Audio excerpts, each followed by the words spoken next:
हो गया चालू। हेलो गुड मॉर्निंग बच्चों। आज का टॉपिक है हमारा रिफ्लेक्सिव प्रोनाउन। रिफ्लेक्सिव प्रोनाउन एक बहुत सरल सा टॉपिक होता है जो स्टूडेंट्स को ये लगता है कि केवल सब्जेक्ट के अकॉर्डिंग आई के साथ माई सेल्फ, ही के साथ हिमसेल्फ इस तरह से लगाकर कर लिया जाता है। लेकिन कुछ चीज़ें ऐसी होती हैं कि रिफ्लेक्सिव प्रोनाउन में हमें याद नहीं करनी होती हैं, वो चीज़ें हमें समझनी होती हैं। तो वो कैसे करते हैं, चलिए स्टार्ट करते हैं आज का हमारा टॉपिक।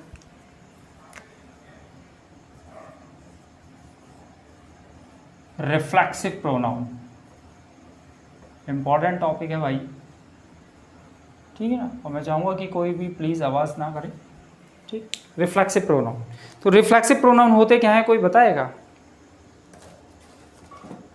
रिफ्लेक्सिव प्रोनाउन का यूज़ क्या होता है? रिफ्लेक्सिव प्रोनाउन मैं आपको बताता हूँ। रिफ्लेक्सिव प्रोनाउन का यूज़ जब किसी वर्ब का ऑब्जेक्ट और सब्जेक्ट सेम होते हैं, ठीक है। जब किसी वर्ब का सब्जेक्ट और ऑब्जेक्ट सेम होते हैं तो उस कंडीशन में हम रिफ्लेक्सिव प्रोनाउन का यूज़ करते हैं। जैसे मैं आपको एक एग्जांपल से बताता हूँ। जैसे सिंपल सी एक छोटी सी बात मैंने कही, आई फाउंड मी। ये देखिए, जैसे ये वर्ब है हमारी, ये वर्ब का सब्जेक्टिव केस हो गया और ये ऑब्जेक्टिव केस है।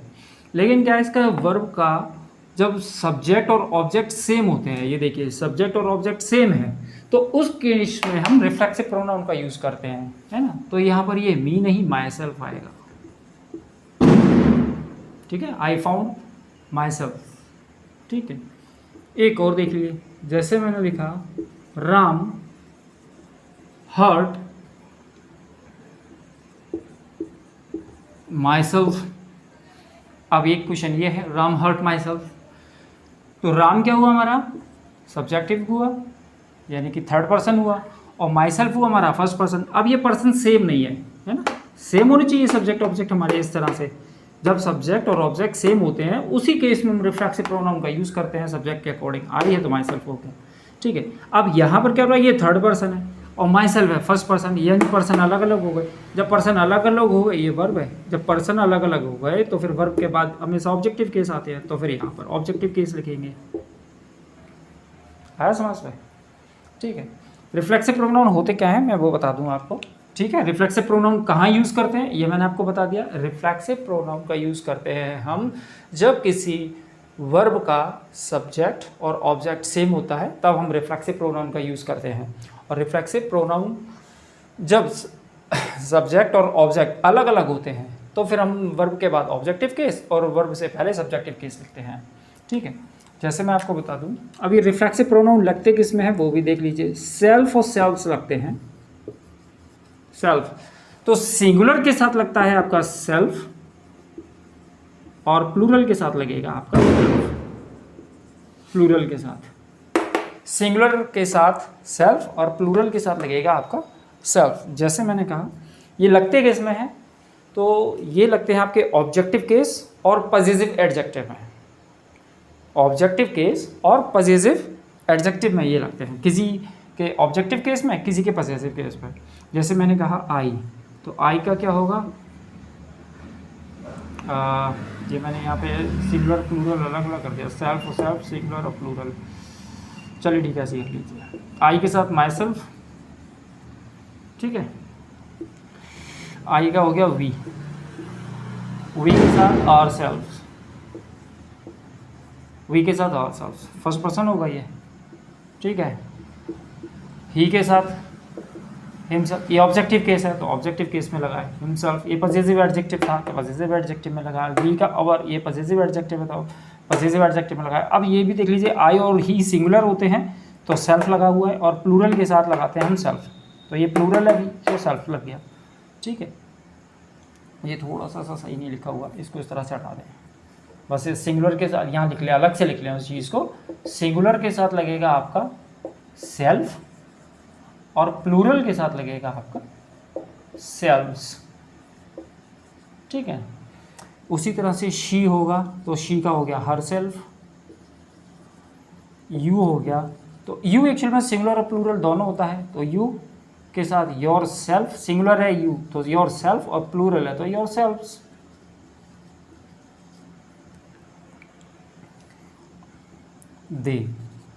दे का ऑब्जेक्टिव केस देम, तो देम सेल्फ्स हो गया। प्लूरल है ये भी तो सेल्फ्स लगेगा। ठीक है, कभी कभी एग्जाम में इसी पर एरर आ जाती है सिंपल सी, देखिए देम सेल्फ कर देते हैं वो, देम सेल्फ, तो देम ऑब्जेक्टिव केस है और प्लूरल है, प्लूरल के साथ सेल्फ्स लगना है, ये चीज़ ध्यान रखिएगा आप। ठीक है ना, और सिंगुलर ही के साथ हिमसेल्फ। एक क्वेश्चन पेपर मुझे याद नहीं है किस में आया था, ही के साथ हिज सेल्फ लिखा हुआ था, तो ही के पॉजिटिव एडजेक्टिव में ना लगते हुए ऑब्जेक्टिव केस में लगता है, और वो भी सिंगुलर, ही सिंगुलर है इसलिए हिम सेल्फ। ठीक है, ये बेसिकली याद करने वाली चीज़ है। कौन सा एक रह गया, हाँ सॉरी इट रह गया। इट भी एक प्रोनाउन होता है, इट का इट सेल्फ। ठीक है, ये सिंपल से होते हैं, नोट कर लीजिए, फटाफट नोट करते चलिए।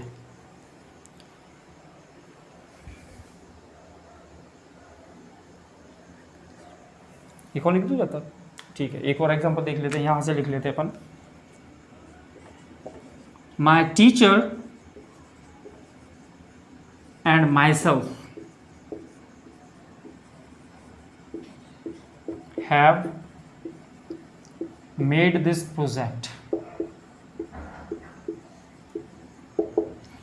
माई teacher and myself have made this project. अब ये इसको देख लीजिए, अब ये क्या हो गया हमारा, वर्ब हो गई, ये इसका प्रेडिकेट हो गया, ऑब्जेक्ट कह लें प्रेडिकेट कह लें कुछ भी कह लें। ठीक है ना, इस वर्ब का ऑब्जेक्ट हो गया, ये इसका सब्जेक्टिव केस है।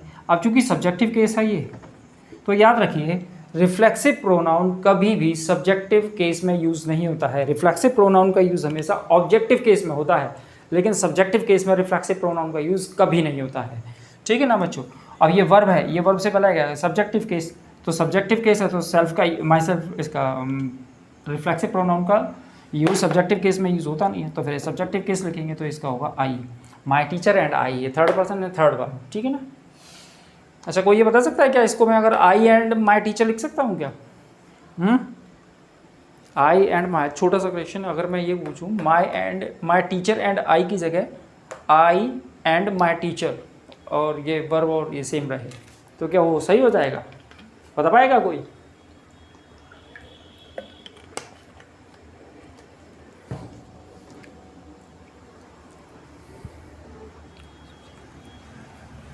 नहीं होगा वो, समझ लीजिए क्यों नहीं होगा।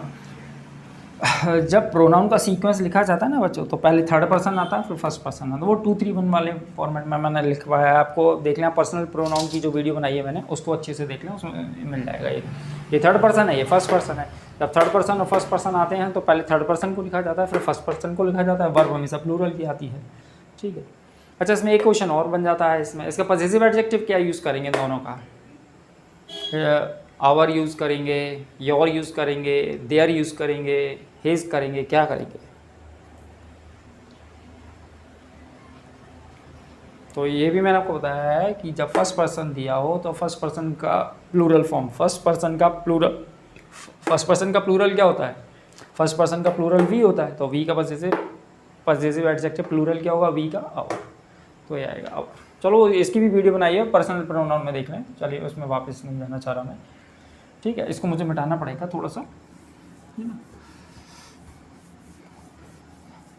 ये इम्पॉर्टेंट है। ठीक है ना, तो आपको समझ में आ गया। अभी तक हमने सीख लिया रिफ्लेक्सिव प्रोनाउन का यूज़ करते हैं जब किसी वर्ब का सब्जेक्ट और ऑब्जेक्ट सेम होता है, तब हम रिफ्लेक्सिव प्रोनाउन का यूज़ करते हैं। और जब सब्जेक्ट ऑब्जेक्ट अलग होता है तो सब्जेक्ट की जगह आएगा नॉमिनेटिव केस और ऑब्जेक्ट की जगह आएगी ऑब्जेक्ट, वर्ब के बाद आएगी ऑब्जेक्टिव फॉर्म। ठीक है, आई होप कितना आपको समझ में आ गया होगा रिफ्लेक्सिव प्रोनाउन। एक क्वेश्चन और देखते हैं अपन, जैसे मैंने लिखा, यार मार्कर भी काम नहीं कर रहा है। जैसे मैंने लिखा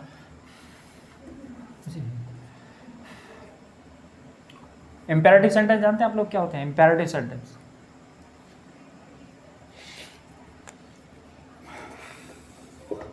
ऑलवेज, अरे यार, ऑलवेज, ठीक है, अच्छा ये गीला है क्या? मैंने ज़्यादा कुछ कर दिया। ठीक है, अभी होल्ड कर रखे एक सेकेंड। जब तक आप मुझे बताएं कि इम्पेरेटिव सेंटेंसेस क्या होते हैं। इम्पेरेटिव सेंटेंसेस कोई है जो इम्पेरेटिव सेंटेंस बताए कि इम्पेरेटिव सेंटेंस क्या होते हैं।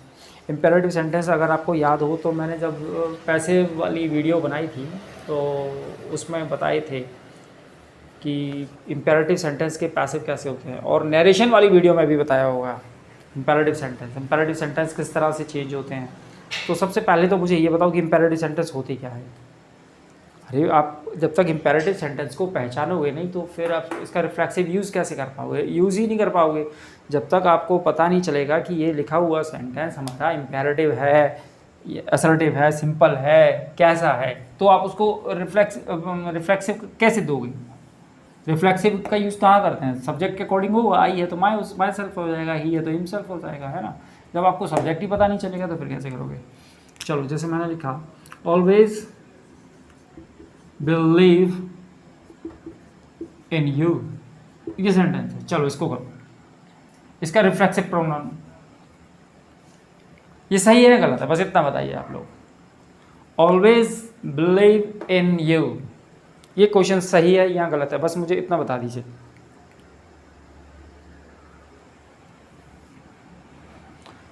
ये सेंटेंस गलत है भाई, ठीक है। वो क्यों गलत है वो समझ लीजिए।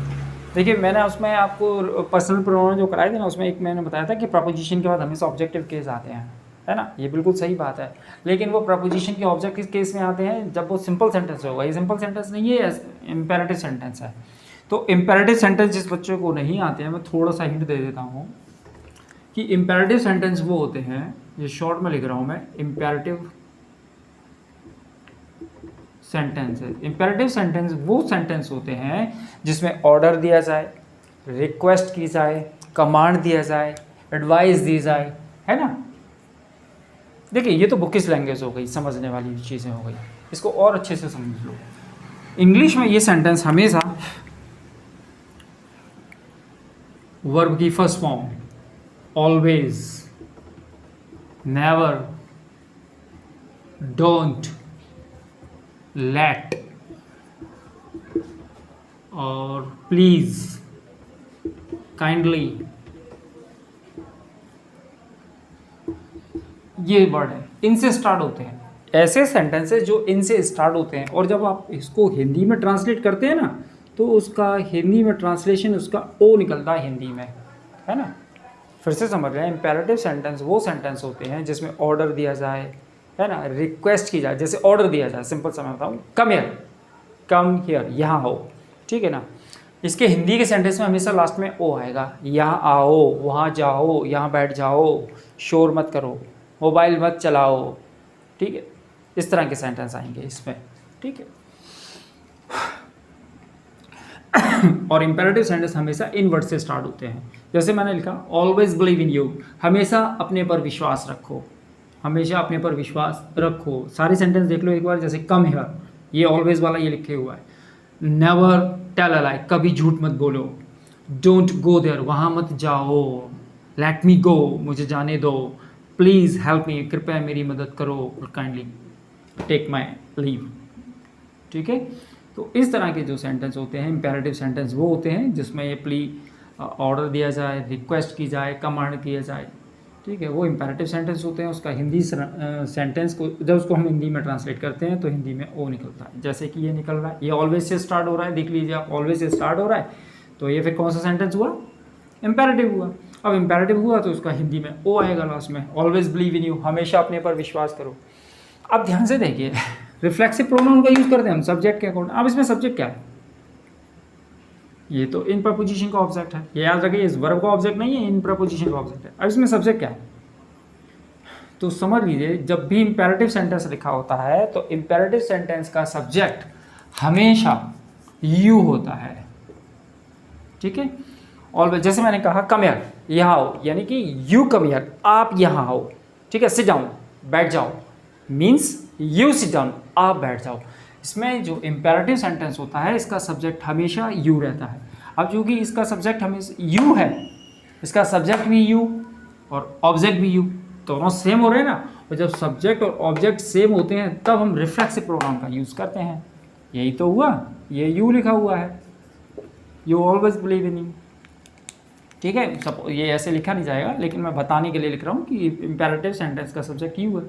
अब ये भी यू सब्जेक्ट, ये भी यू। जब सब्जेक्ट और ऑब्जेक्ट दोनों सेम होते हैं तो हम रिफ्लेक्सिव प्रोनाउन का यूज़ करते हैं। अब यू और यू दोनों ही सब्जेक्टिव ऑब्जेक्टिव केस हो रहे हैं, तो फिर ये यू ना होकर योर सेल्फ हो जाएगा। अब वो कॉन्टेक्स्ट पर डिपेंड करता है कि सिंगुलर होगा या प्लूरल होगा, वो कॉन्टेक्स्ट पर डिपेंड करता है। ठीक है, आया समझ में? एक और देखो, जैसे डोंट, एक फ्लावर का नाम भी होता है ये, don't touch me, sorry don't touch my self. एक सेंटेंस है डोंट टच माई सेल्फ। अब इसको करो जरा, डोंट टच, मुझे मत छुओ, यही आ रहा है ना। देखिए ये डोंट से स्टार्ट हो रहा है, डोंट नहीं लिखा मैंने, हाँ ये लिखा हुआ है डोंट। ठीक है ना, डोंट से स्टार्ट हो रहा है, डोंट से स्टार्ट हो रहा है, इसका मतलब क्या हुआ, ये भी इम्पेरेटिव सेंटेंस है। अब ये भी इम्पेरेटिव सेंटेंस है तो इसका भी हिंदी में सेंटेंस का अर्थ ओ निकलेगा, डोंट टच माई सेल्फ, मुझे मत छुओ। लेकिन इस समस्या ये हो गई कि ये इम्पेरेटिव सेंटेंस है तो इसका सब्जेक्ट क्या होगा, यू। इसका सब्जेक्ट हमारा यू हो गया। अब इसका सब्जेक्ट हो गया यू, यानी कि सेकंड पर्सन, और इसका ऑब्जेक्ट हो गया फर्स्ट पर्सन। ये सेकंड पर्सन, ये फर्स्ट पर्सन, यानी अलग अलग हो गए। जब पर्सन अलग अलग हो गए तो फिर ये वर्ब है, तो वर्ब के बाद ऑब्जेक्टिव केस आएगा, ना कि रिफ्लेक्सिव है। तो फिर ये मी का ऑब्जेक्टिव केस आएगा वर्ब के बाद। समझ में आया? ये रिफ्लेक्सिव क्यों नहीं आ रहा? क्यों नहीं आ रहा? क्योंकि रिफ्लेक्सिव कब यूज़ करते हैं, जब सब्जेक्ट और ऑब्जेक्ट, किसी वर्ब का सब्जेक्ट और ऑब्जेक्ट सेम होते हैं। अब इसमें इस वर्ब का सब्जेक्ट यू है, ऑब्जेक्ट आपका ये सेकंड पर्सन है, ये फर्स्ट पर्सन है, अलग अलग हो रहे हैं ना सेकंड फर्स्ट। जब अलग अलग हो रहे हैं तो वर्ब के बाद ऑब्जेक्टिव केस, वर्ब से पहले सब्जेक्टिव केस। ठीक है, नोट करते चलो फटाफट।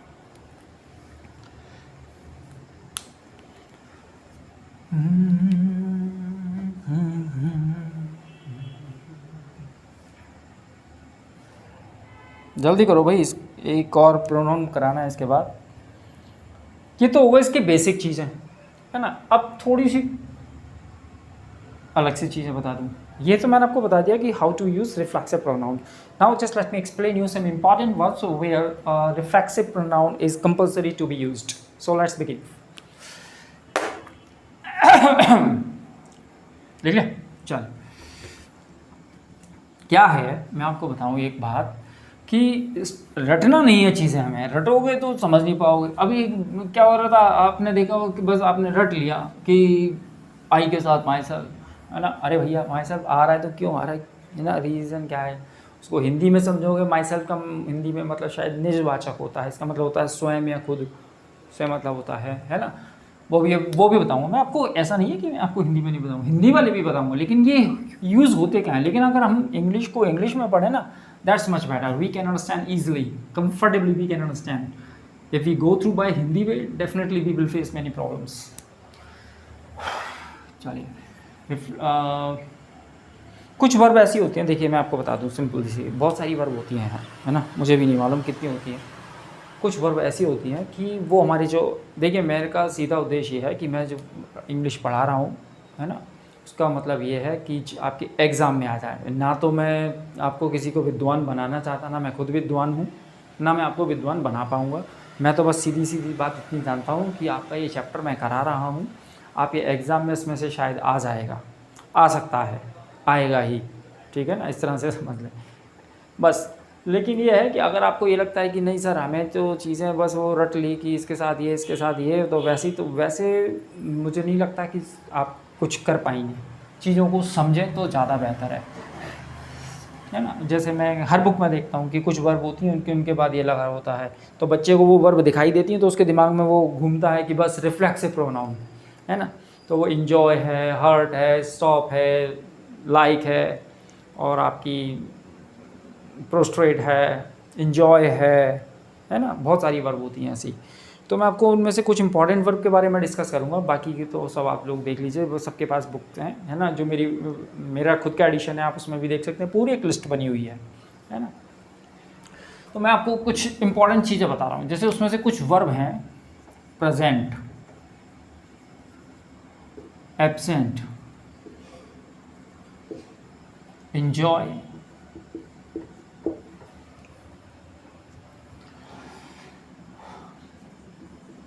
हर्ट, ये वर्ब हैं, ठीक है ना, प्रेजेंट, एब्सेंट, एंजॉय, हर्ट। और अभी देख लेंगे। अब इन वर्ब को लेकर मैं आपको 2 सेंटेंस दे रहा हूँ, जरा उनको करके दिखाएं। जैसे मैंने लिखा राम विल बी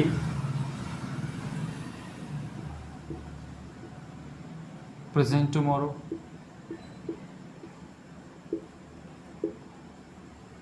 एक सेंटेंस है। दूसरा सेंटेंस मैंने लिखा राम विल प्रेजेंट टुमारो। चलो, इनमें से कौन सा सही है कौन सा गलत है अपने आप देख के बताओ मुझे। चलो ईमानदारी से बताएं।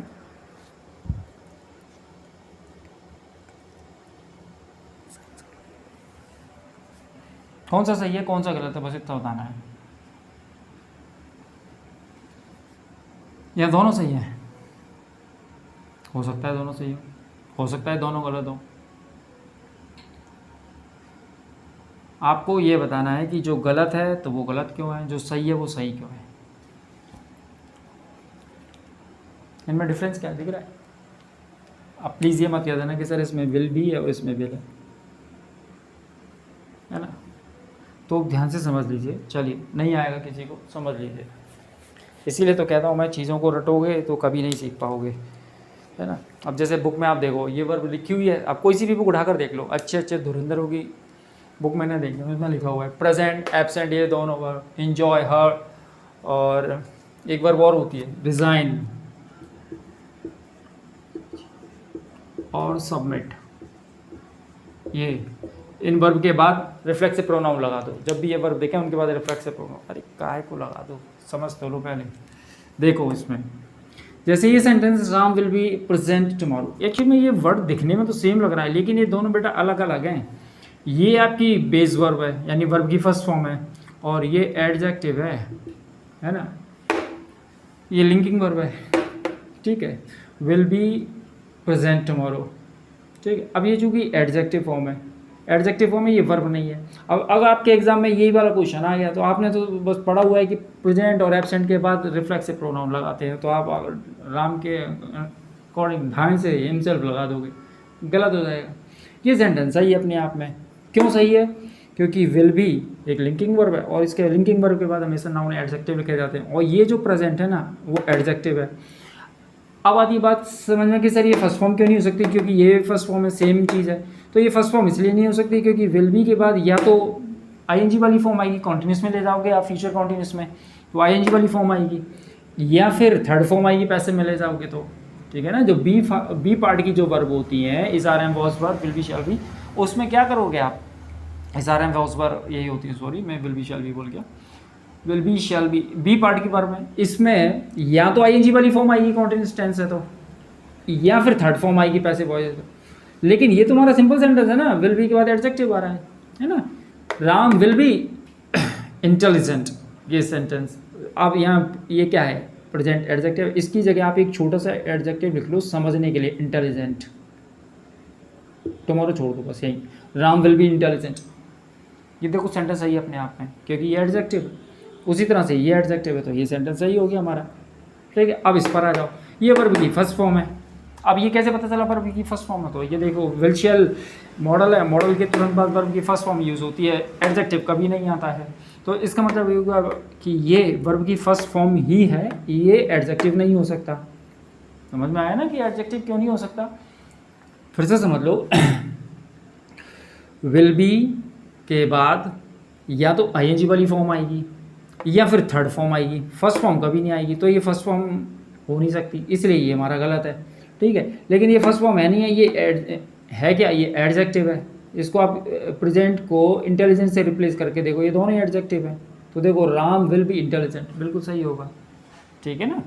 तो जिस तरह से ये एडजेक्टिव सही है तो ये एडजेक्टिव भी लगाने से सही हो जाएगा, टुमारो वर्ड हटा देना, ठीक है ना। दोनों में से कोई सा भी एडजेक्टिव लगा दो, सेंटेंस सही हो जाएगा हमारा।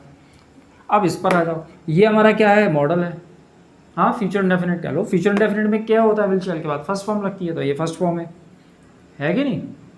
विल शैल के बाद फर्स्ट फॉर्म लगती है, कभी एडजेक्टिव तो लगता नहीं है विल शैल के बाद। अगर ये विल आपकी फर्स्ट फॉर्म है सॉरी हेल्पिंग वर्ब है, तो उसके बाद ये फर्स्ट फॉर्म आ रही है, ये वर्ब की फर्स्ट फॉर्म है। तो इस केस में आप रिफ्लेक्सिव प्रोनाउन लगाएंगे तो ये राम है, राम के अकॉर्डिंग आ जाएगा हिमसेल्फ। समझ में आ गई बात? ये तो हमारा सही था, इसको हटा दो इंटरजेक्शन को। ये तो हमारा सेंटेंस सही था, Ram will be present tomorrow, ठीक है, उपस्थित होना। आ गई बात समझ में? सेम कंडीशन एब्सेंट के साथ है। नहीं आ रहा? आ रहा है, अच्छा, सॉरी, मुझे ऐसा लगा कि आप ये कह रहे हो नहीं आ रहा, ठीक है ना। ओ सॉरी, ये मैंने हिमसेल्फ ही मिटा दिया, लो ये हिमसेल्फ आया। अब इसमें हिमसेल्फ क्यों आ गया? क्योंकि ये वर्ब बेस फॉर्म आ रही है, वर्ब की फर्स्ट फॉर्म आ रही है, और वर्ब की फर्स्ट फॉर्म आएगी, ऑब्जेक्ट नहीं है, तो उस केस में हम इसका ये एक्चुअल में ट्रांजिटिव वर्ब है, इसके साथ हमेशा ऑब्जेक्टिव आएगा। वो ऑब्जेक्ट है नहीं है उसका, तो ऑब्जेक्ट नहीं होता है तो हम इसी को फर्स्ट पर्सन को ये मान लेते हैं, ठीक है ना। तभी तो इस सब्जेक्ट को ऑब्जेक्ट मान लेते हैं, सब्जेक्ट को ऑब्जेक्ट मान लिया हमने। एक और देखो, जैसे मैंने लिखा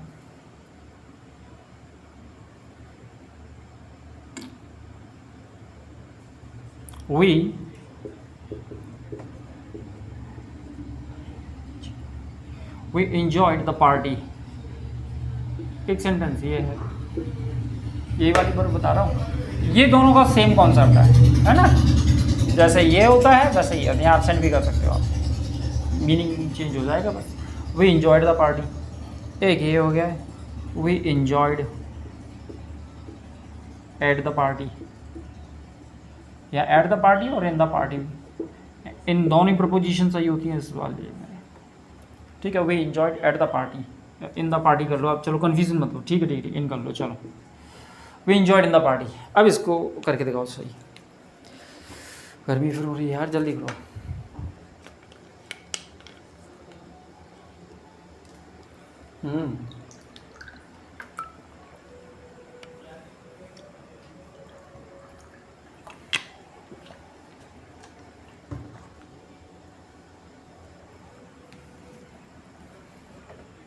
क्या कह रहा है? एसी लगवाएंगे बेटा? ठीक है यार, अपना जैसे भोले बाबा की इच्छा। चलो छोड़ो, वापस आओ।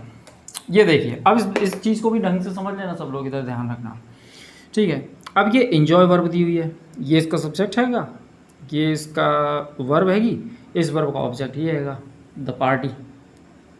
जब ऑब्जेक्ट हमारा दिया हुआ है, ये हमारा फर्स्ट पर्सन है, थर्ड पर्सन, तो हमें रिफ्लेक्सिव प्रोनाउन की ज़रूरत ही नहीं है क्या? वी इंजॉयड द पार्टी, हमने पार्टी में इंजॉय किया, ठीक है। अब इसमें देखो, we enjoyed in the party.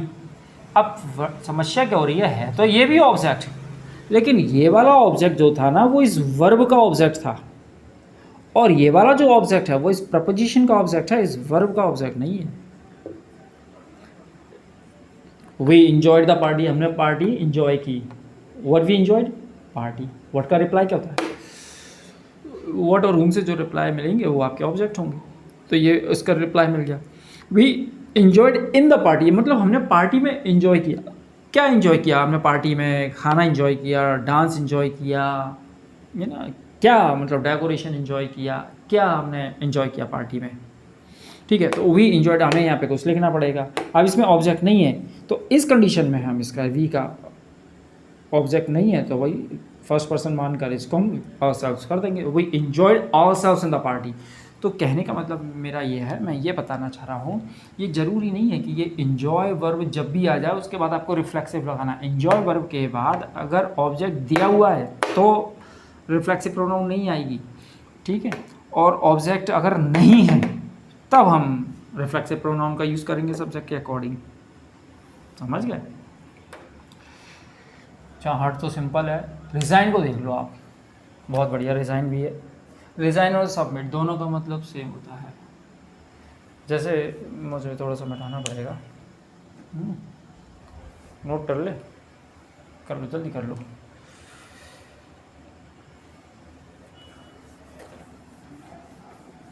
Resign है नहीं क्या होता है? अच्छा,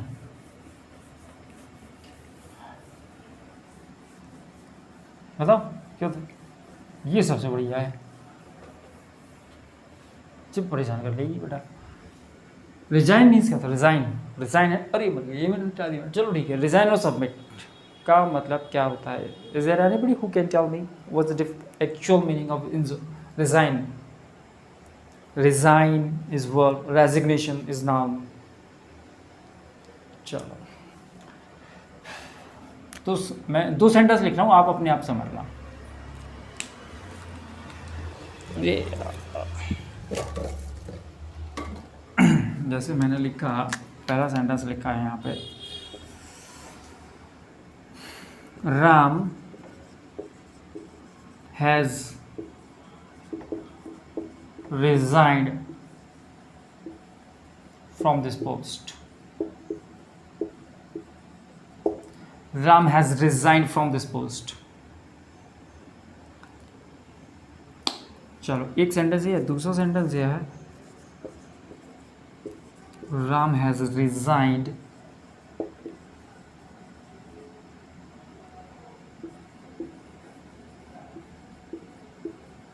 बिफोर हिज लक। चलो, इसको करके दिखाओ जरा। सेम वर्ब है, करो भाई। Ram has resigned from this post, Ram has resigned before his luck.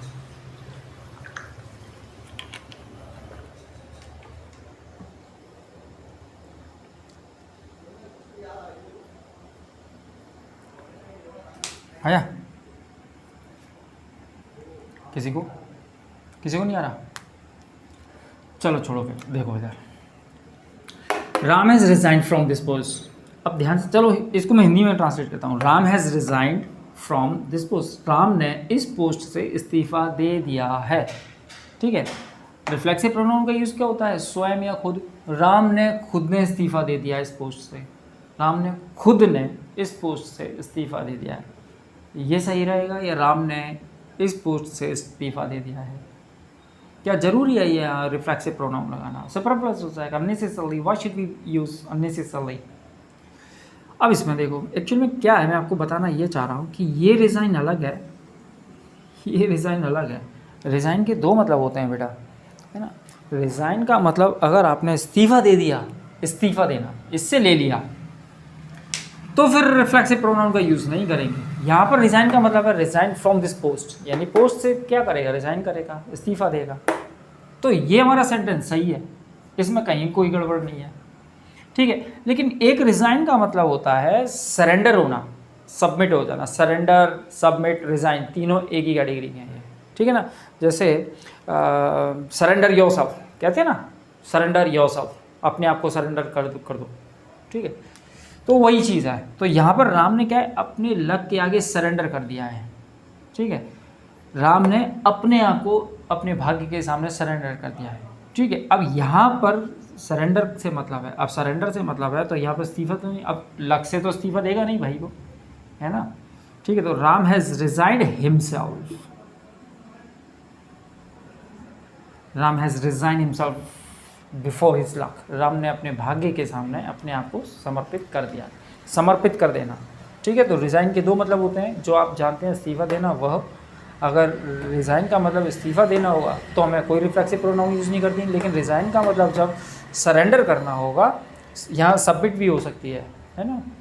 Resign, submit, और एक और वर्ड होती है, मुझे याद नहीं आ रहा। रिज़ाइन, सबमिट, सरेंडर, जो अभी मैं यूज़ कर रहा था, है ना। Ram has surrender himself, Ram has submitted himself, Ram has resigned himself. One of these 3 can be use here easily. ठीक है, समझ गए। तो ये वाला रिजाइन सही है, ये वाला रिजाइन रिफ्लेक्सिव प्रोनाउन लेगा। आ गया समझ में? नोट कर लीजिए फटाफट, ये बताना चाह रहा था मैं। ठीक है, ये तो वो वर्ब हो गई जिनके बाद रिफ्लेक्सिव प्रोनाउन, अगर ऑब्जेक्टिव केस ना हो तो ऑब्जेक्ट बना लेते हैं, है ना। रिफ्लेक्सिव प्रोनाउन में यूज़ नहीं करेंगे इसका, रिफ्लेक्सिव प्रोनाउन बना ऑब्जेक्ट बनाकर रिफ्लेक्सिव प्रोनाउन को यूज़ कर लेते हैं। रिफ्लेक्सिव प्रोनाउन कभी सब्जेक्ट नहीं बनते। मैंने आपको स्टार्टिंग में बताया था कि रिफ्लेक्सिव प्रोनाउन हमेशा ऑब्जेक्ट की तरह काम करते हैं, कभी सब्जेक्ट की तरह काम नहीं करते हैं। ठीक है ना। जैसे जनरली लोग बोलते हैं my self is Rahul, my self is, गलत होता है ये।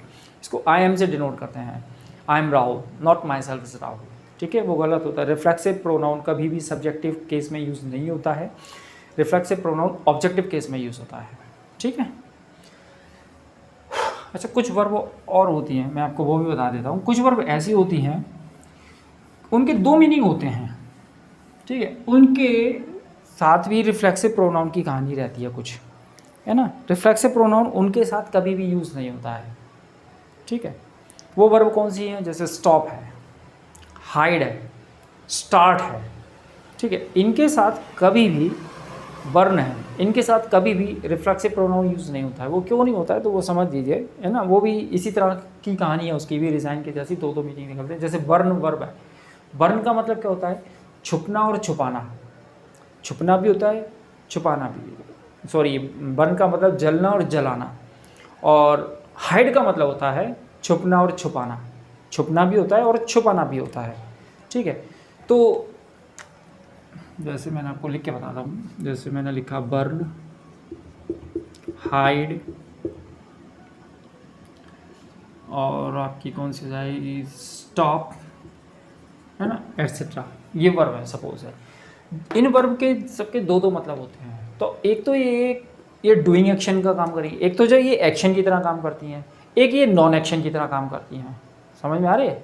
जैसे बर्न यानी जलाना, ये एक्शन का काम हो गया, और जलना ये नॉन एक्शन का काम हो गया। हाइड यानी छुपाना, ये एक्शन का काम हो गया, छुपना। जैसे बादल छुप गए, छुपने की कोशिश नहीं की, अपने आप जो काम हो जाता है, ठीक है, वो नॉन एक्शन कहलाएंगे। तो जब इन वर्ब को नॉन एक्शन फॉर्म में यूज़ किया जाएगा, उस केस में हम वर्ब रिफ्लेक्सिव प्रोनाउन का यूज़ करते हैं, ठीक है। ये ध्यान रखिएगा। He has burnt himself. Yes, burnt himself. ये क्वेश्चन सही है गलत है बता दो जरा। He has stopped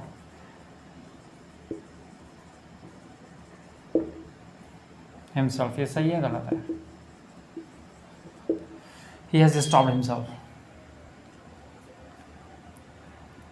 स्टॉप एन उधर रुकना और रोकना। अगर मैंने कहा आई स्टॉप्ड, इसका क्या मतलब निकालोगे आप? मैं रुक गया या रोक दिया, मैंने रोक दिया। अगर मैंने इसका एक्शन में लिया है तो ये वर्ब है, ट्रांजिटिव वर्ब है, अपना ऑब्जेक्ट लेके आएगी। कुछ भी ऑब्जेक्ट हो सकता है, I stopped him, I stopped her, कुछ भी, I stopped them, I stopped bus, कुछ भी, मतलब ट्रांजिटिव वर्ब है ना। और अगर नॉन एक्शन वर्ब है, आई स्टॉप्ड, मैं रुक गया, तो ये यहीं खत्म हो जाएगा। तो इसमें हमें रिफ्लेक्सिव प्रोनाउन लगाने की क्या ज़रूरत है? माई सेल्फ, मैंने अपने आप को रोक दिया, ये अर्थ निकल रहा है अभी। तो क्या ज़रूर क्या है? मैंने अपने आप को रोक दिया, इसमें से मैं रुक गया। तो जब ये नॉन एक्शन के वर्ब में यूज़ होंगी ना, तो रिफ्लेक्सिव प्रोनाउन का यूज़ नहीं करते। इसमें ध्यान रखना। He has stopped, he has burned, आगे समझ में? नॉन एक्शन में यूज़ होंगी तो इनको आपको, इनके साथ रिफ्लेक्सिव प्रोनाउन का यूज़ नहीं करना है, नहीं करना है, ठीक है। हाँ हाँ बिल्कुल, कैसे? हाँ बिल्कुल ठीक है, आ गया होगा समझ में। बता दूँ, एक प्रोनाउन और ले लो छोटा सा, देखो बिल्कुल रिफ्लेक्सिव प्रोनाउन का सेम कंडीशन है उसकी भी, और वो एम्फेटिक प्रोनाउन है। जैसे थंबनेल पे डाला हुआ है, आप देख लेंगे, मैं थंबनेल पे भी डाल रहा हूँ, वीडियो में भी डालूंगा इसको, रिफ्लेक्सिव और एम्फेटिक, है ना। रिफ्लेक्सिव प्रोनाउन ऑब्जेक्ट की तरह काम करता है, ठीक है। रिफ्लेक्सिव प्रोनाउन ऑब्जेक्ट की तरह काम करता है, लेकिन जो एम्फेटिक प्रोनाउन होता है, एम्फेटिक का मतलब ये होता है किसी अपने सेंटेंस के सब्जेक्ट को, यानी कि नाउन या प्रोनाउन को स्ट्रेस करने के लिए, स्ट्रेस मतलब जोर दबाकर, जोर देकर कहने के लिए हम एम्फेटिक प्रोनाउन का यूज़ करते हैं। और एम्फेटिक प्रोनाउन और रिफ्लेक्सिव प्रोनाउन सेम होते हैं, वो सिंगुलर में सेल्फ लगता है, प्लूरल में सेल्फ लगता है, माई सेल्फ, आई का माई सेल्फ, ही का हिम सेल्फ, शी का हर सेल्फ, दे का देम सेल्फ, यू का योर सेल्फ, सेल्फ, है ना, वी का और सेल्फ, इट का इट सेल्फ। ये बिल्कुल सेम होते हैं, बस इनका यूज़ करने का तरीका होता है कि एम्फेटिक प्रोनाउन होते हैं वो ना ऑब्जेक्ट का काम करता ना सब्जेक्ट का काम करता, वो सिर्फ अपने नाउन या प्रोनाउन को स्ट्रेस करने के लिए, नाउन या प्रोनाउन को जोर देकर कहने के लिए यूज़ किया जाता है। और जो रिफ्लेक्सिव प्रोनाउन होते हैं वो ऑब्जेक्ट की तरह काम करते हैं, वो मैंने आपको बता ही दिया किस तरह से करते हैं। अब एक एम्फेटिक प्रोनाउन को देख लीजिए। Emphatic pronoun. ठीक है, एम्फेटिक प्रोनाउन जनरली जैसे मैंने लिखा I myself do it, simple सा question, I myself do it. ठीक है, अब देखिए ये रही वर्ब, ये रहा हमारा इसका ऑब्जेक्ट। अब इस वर्ब का ऑब्जेक्ट है भाई, अब ऑब्जेक्ट है तो रिफ्लेक्सिव लगाने की ज़रूरत ही नहीं है ना। तो फिर क्या होगा, ये आपका रिफ्लेक्सिव प्रोनाउन एम्फेटिक प्रोनाउन हो गया, ये एम्फेटिक प्रोनाउन हो गया। एक और देखो, ही हैज़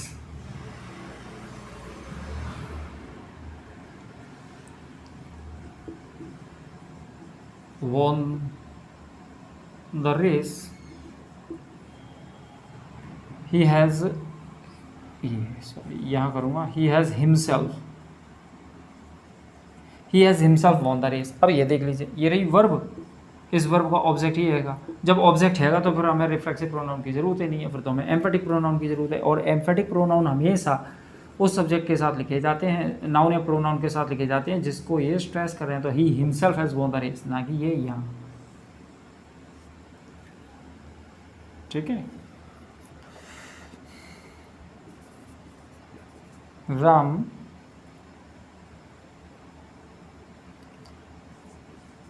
कैन हिमसेल्फ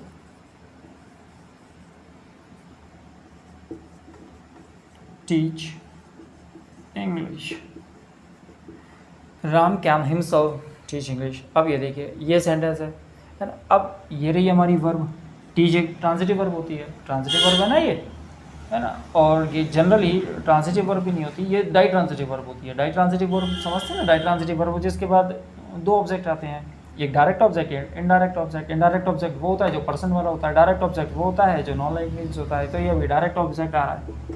ठीक है, जब ऑब्जेक्ट इस वर्ब का ऑब्जेक्ट आ रहा है तो फिर हमें रिफ्लेक्सिव प्रोनाउन की ज़रूरत ही नहीं है। रिफ्लेक्सिव प्रोनाउन नहीं होगा ये, तो फिर क्या होगा, एम्फेटिक प्रोनाउन होगा। और एम्फेटिक प्रोनाउन कहाँ यूज़ होता है, हमेशा सब्जेक्ट के बाद होता है, क्योंकि वो नाउन और प्रोनाउन पर जोर देने के लिए यूज़ होता है। Ram himself can teach English. ठीक है, हिंदी के लिए थोड़ा सा मैं बताना चाह रहा था, बस इसमें इतना सा है, आपका एम्फेटिक प्रोनाउन हमेशा उस नाउन या प्रोनाउन के बाद यूज़ किए जाते हैं जिसको ये स्ट्रेस दे रहे होते हैं। जिसमें ही ये प्रोनाउन है, इसको स्ट्रेस दे रहे हैं तो हिमसेल्फ, इस पर जोर देकर कहने के लिए हिम इधर आ गया। ये नाउन है तो इस पर जोर देने के लिए इधर आ गया। तो नाउन सब्जेक्ट के बाद लिखे जाते हैं एम्फेटिक प्रोनाउन, और रिफ्लेक्सिव प्रोनाउन वर्ब के बाद लिखे जाते हैं, या आपके ऑब्जेक्ट के बाद भी हो सकते हैं वो। ठीक है ना, अगली बात समझ में। अब इसको हिंदी में और समझ लेते हैं ज़रा। हिंदी में जैसे कुछ बच्चों ने कहा था कि सर हिंदी में और बता देना, तो हिंदी में और समझ लो थोड़ा सा। जैसे मैंने कहा आई cook my food myself, मैं अपना खाना खुद बनाता हूँ। ठीक है, लास्ट में आ रहा है तो रिफ्लेक्सिव प्रोनाउन। एम्फेटिक प्रोनाउन कहाँ आता है, सब्जेक्ट के बाद। I myself cook my food, I myself cook my food, I cook my food myself, मैं अपना खाना खुद बनाता हूँ। I myself cook my food, मैं खुद ही अपना खाना बनाता हूँ। एम्फेटिक प्रोनाउन और रिफ्लेक्सिव प्रोनाउन के लिए एक वर्ड होता है जो हिंदी में यूज़ कर सकते हैं आप, वो वर्ड होता है ही। एम्फेटिक प्रोनाउन में ही वर्ड लग जाता है, मैं खुद ही। और रिफ्लेक्सिव है मैं खुद, एम्फेटिक में मैं खुद ही, आप खुद, यू योरसेल्फ। और एम्फेटिक में आप खुद ही लगता जाएगा एम्फेटिक में। ये हिंदी मीडियम वालों के लिए रहता है, एम्फेटिक लगा हुआ है तो ही लग जाएगा उसमें। अदरवाइज़ रिफ्लेक्सिव है तो सिर्फ खुद, और एम्फेटिक में तो खुद ही। आप स्वयं भी हो सकता है, खुद भी हो सकता है, समथिंग लाइक दैट। ठीक है, तो ये हमारे हो गया आपका रिफ्लेक्सिव प्रोनाउन और एम्फेटिक प्रोनाउन की वीडियो अपनी तैयार हो गई है। अब इसकी शायद मेरे ख्याल से लास्ट प्रोनाउन रह गए शायद, है ना। बाकी के प्रोनाउन में ऑलरेडी अपलोड कर चुका हूँ। किसी भी स्टूडेंट्स के कोई डाउट है, कोई कन्फ्यूज़न है तो वो मुझे कमेंट बॉक्स में लिख के बता सकता है कि सर ये वाले टॉपिक में हमें कोई परेशानी हो रही है, XYZ किसी का कोई भी क्वेश्चंस है तो वो मैं इसके कुछ क्वेश्चंस जो मैंने आपको दिए थे उसकी प्रैक्टिस करना आज सभी लोग। जो ऑफलाइन वाले बच्चे हैं मैं उनसे बोल रहा हूँ, जो भी ऑफलाइन वाले बच्चे हैं, जो आपकी अपनी टेक्स्ट बुक है जो बनी है अपनी, उसमें से आप इसके 20 एग्जाम्पल्स स्टार्टिंग के पेज नंबर 154 पर हैं, है ना। आप इसको स्टार्टिंग का जो सेट ए है वो पूरा सेट ए कल कंप्लीट करके रखेंगे। ठीक है, चलो दैट्स इट।